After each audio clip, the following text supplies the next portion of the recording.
أعلن نادي برشلونة تعاقده بشكل رسمي مع البرتغالي جو فيليكس قادما من أتلتيكو مدريد خلال فترة انتقالات صيف 2023.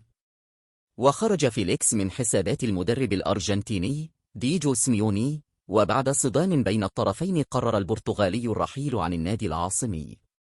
وكان جو فيليكس قد أعلن في وقت سابق عن رغبته في الانضمام لنادي برشلونة الإسباني في فترة الانتقالات الصيفية الجارية.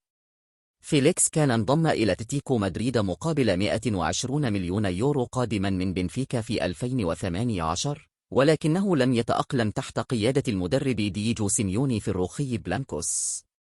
ونجح النادي الكتالوني في إبرام عدة تعاقدات خلال الميركاتو الصيفي الحالي، آخرهم البرتغالي جو فيليكس. ووفقا لعدة تقارير صحفية فإنه من المتوقع أن يتعاقد الباريس مع مواطنه جو كانسيلو قبل إغلاق سوق الانتقالات في إسبانيا.